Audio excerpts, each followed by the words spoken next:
We are a small group of professionals who are examining the backlogs of cold cases and closed cases within our files. Cases of a very specific kind. When genre fans take their love of media too far, you get twisted, real-life criminal acts.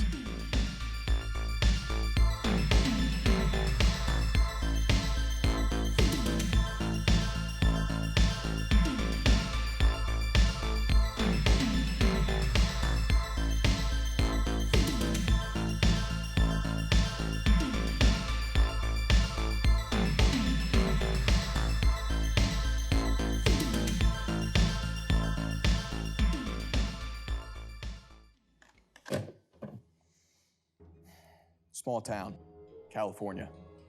2 teenagers go on a deadly rampage, leaving behind 7 bodies, including their own. What? Their deadly reign of terror was focused around a young high school girl. They slaughtered her friends in cold blood while dressed in an unassuming disguise. Wait a minute. Are you talking about Scream? Of course I'm talking about Scream. That's what you want me to talk about, isn't it? Yeah, but you're forgetting all the important parts. I mean, Scream literally brought the slasher genre back from the dead. You gotta do it justice. Well, if you have such an issue with how I'm talking about it, why don't you do it? Fine. Scream came out on December 20th, 1996. It was directed by the gnarliest man alive, Wes Craven. It also starred Neve Campbell as Sidney Prescott, Final Girl Supreme. Aren't you excited, detective? I am excited. It was the highest grossing film until Blumhouse's Halloween in 2018. The numbers speak for themselves. It's not about the numbers, it's about the impact. Impact on what, Jane? Please, enlighten us. Society. Figures, you're actually right for once. Scream has had an impact on society. It's truly a fantastic film, an actual masterpiece of the genre, but it comes with some baggage. What do you mean, detective? Well, Jane, when some people see movies like Scream, rather than just be entertained, they're inspired. To make movies like it? If only it was that simple. No, they don't want to make movies like it. They want to make it happen in real life. You're kidding. I wish that I were. What's become known as the Idaho Scream murder case involves 2 knives, a few high schoolers, and a plan. Bring me my bulletin board.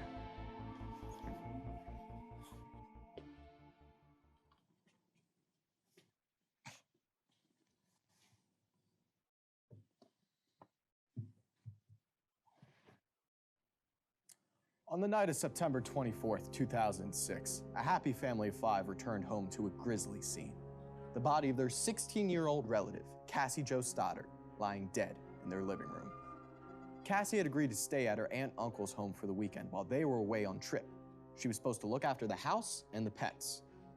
But on 6 p.m. on Friday, Cassie invites her boyfriend, Matt Beckham, and their 2 friends, Brian Draper and Tori Adamsick, over to watch a movie. It was the boyfriend. No, Jane, just... It wasn't the boyfriend. It was one of the friends. If you would let me explain... I'm just trying to guess. I'm aware. But these are not characters in a movie. These are real people, Jane. Yeah, sorry, of course. Go on. As I was saying, Cassie invites her boyfriend, Matt Beckham, and their 2 friends, Brian Draper and Tori Adamsick, over to her aunt and uncle's home. There, she gives them a complete tour of the house, including the basement. Scary things always happen in the basement. Afterwards, they sit down to watch Kill Bill Volume 2 in this same living room where Cassie would be found dead just 48 hours later. At about 8 p.m., Draper and Adamsick depart to go see a movie at the local theater, leaving Cassie and her boyfriend alone. Just 15 minutes later, the power goes out. The dog begins to growl at the basement door. Isn't the circuit breaker in the basement? Yes, Jane, thank you. The house, now in darkness, an anxious Cassie asks Beckham to remain with her overnight. He calls his mother to ask for permission, but does not get it. He would have to leave Cassie's side for the night. Gag me with a spoon. My mom so would have done that. At 10:30 p.m., Matt's mother picks him up and brings him back home, leaving Cassie all alone. No one would ever see her alive again. And at some point between Matt's departure at 10:30 p.m. on the 22nd and the arrival of her family on the morning of the 24th, Cassie Jo Stoddard was murdered. Whoa. We now go to the coroner for more information. Gah! Why do you have a skeleton? Have you 2 not been acquainted yet? Acquainted with a skeleton? Of course. This is my trusty assistant, Pamela. She'll be my stand-in for the victim. Cassie's chest, neck, and torso were found to likely be punctured by a rectangular-shaped blade tapered into a point at the end. In other terms, a knife. Precisely. The medical examiner determined the wounds to her torso were the most fatal, as well as damage to the right ventricle of her heart. 2 different knives were used in the attack. One was serrated. One was a dagger. The dagger caused one of Cassie's 12 fatal wounds. The serrated blade was responsible for the remaining 11 fatal wounds that were sustained by Cassie. Thank you, Doctor. Now the question remains, who could have done this? This is Criminal Acts, and here's a word from our sponsors.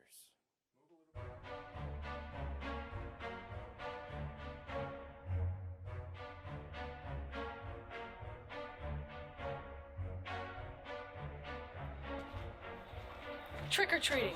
It's a big to-do. Everybody is wearing costumes and begging their parents to stay out later. But it's important to do it safely. I know Halloween has already come and gone this year, but it's not too early to start preparing for next year.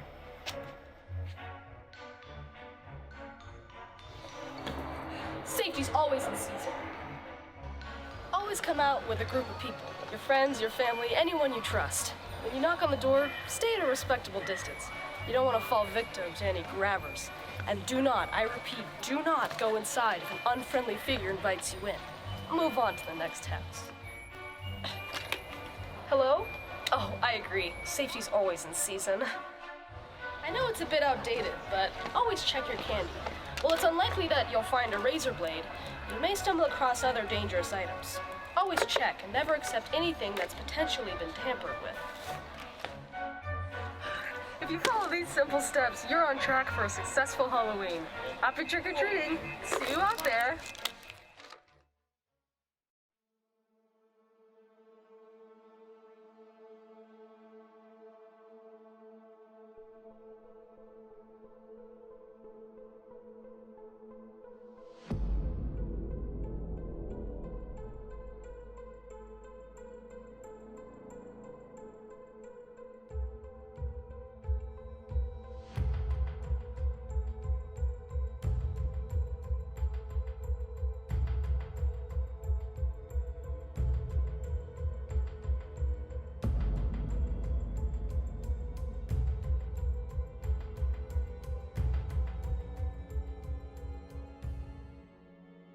Matt Beckham, Cassie's boyfriend and the police's first suspect, was the last one to see her alive before she was found on Sunday, the 24th. Beckham left Cassie alone the night she was last seen alive. However, he was stricken from the police's suspect list because he had a strong alibi and was willing to work with them. One of the things Beckham shared with the police is the presence of his friends, Brian Draper and Tori Adamsick, at the house earlier the same night. With Beckham's help, the police were able to bring the boys in for their first interrogation on Monday, September 25th, 2006, one day after Cassie's body was found. Over the following 5 days, Draper and Adamsick were interviewed 4 separate times by police. On the first interrogation, both Adamsick and Draper firmly denied all allegations of their involvement in Cassie's death. Jane, do you mind reading this for me? Adamsick claimed that he and Draper arrived at Cassie's aunt and uncle's house at around 8:30 p.m. He said that he and Draper thought Cassie was having some sort of party, but when they arrived, no one except she and her boyfriend were there. The two of them then left for the movies and returned to Adamsick's house for the night. There's already some inconsistencies with Adamsick's timeline. Jane, do continue. The police pressed the boys for details about the film they claimed to have seen after leaving Cassie's house, but neither Draper nor Adamsick could remember any basic plot details. After further questioning, Adamsick and Draper admitted to being present for the murder. Both accused the other of being the primary perpetrator. Adamsick admitted to stabbing Cassie, but claimed it was under Draper's command. By the time the 4 interviews were complete, both boys had admitted to playing a part in Cassie's murder. The police had their killers. That's crazy. The interrogations ended with Draper leading the police to the spot he and Adamsick had hidden the evidence. Idaho's Black Rock Canyon. Coroner. There, the police found items of much import. Among them were the 2 knives used to stab Cassie Stoddart over 30 times. There was also another dagger, a folding knife, red and white Halloween masks, black cloaks, latex gloves, a burned note, and a camera with a videotape inside. A videotape. Correct. Let's have a look at that, why don't we? Jane? On it. This clip was one of many shown at the trial which depicted the boys outlining their plan.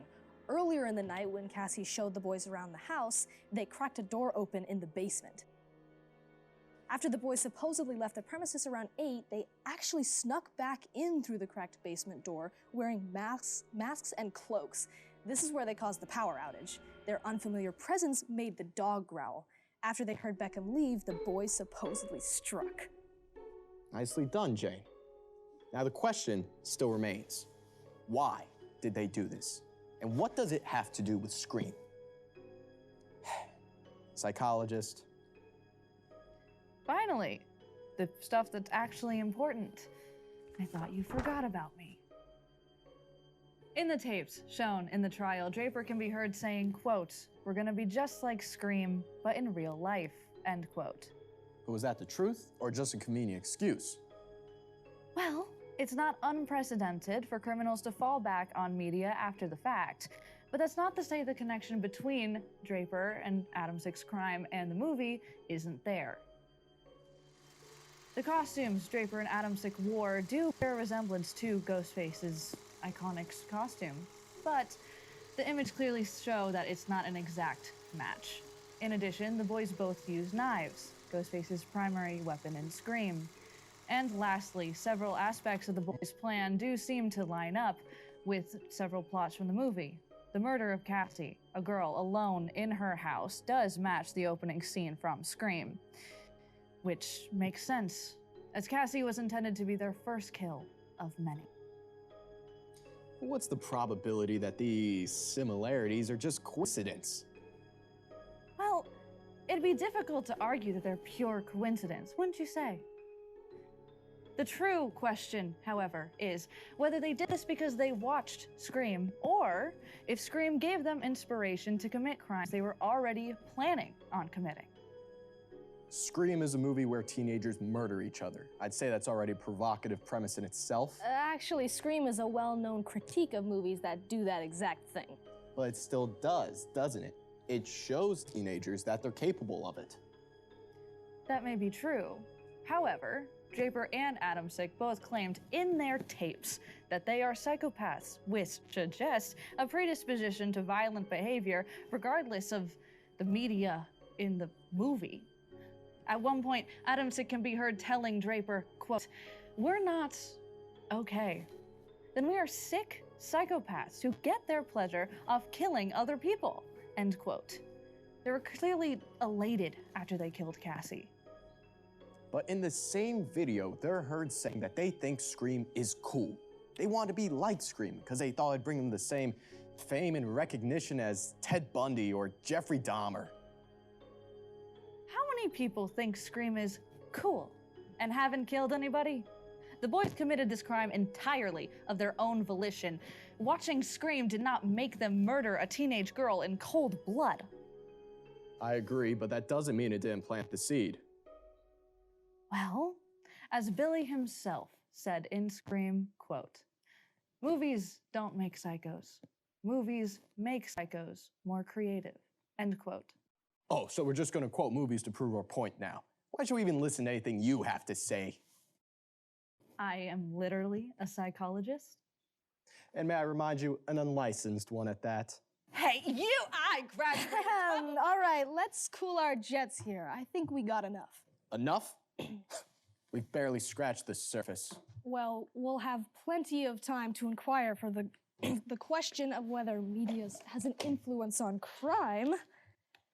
Once we get through all these bad boys, huh? Get a little more funding for the department? You used inquire wrong, but suppose you're right. We could really use some money. I need more hydrochloric acid. For research purposes. Today on Criminal Acts, we discuss the murder of Cassie Jo Stoddard, also known as the Idaho Scream Murder. Next time, we get a little more into Halloween spirit. This is Jane signing off. Thanks for watching. Criminal Acts? That's the final title we're going with? Did we agree on this? How do we even know we're gonna do another one of these? Because we're trying to keep this place afloat. Work with me here. Wait a minute. Jane, was that you in that commercial?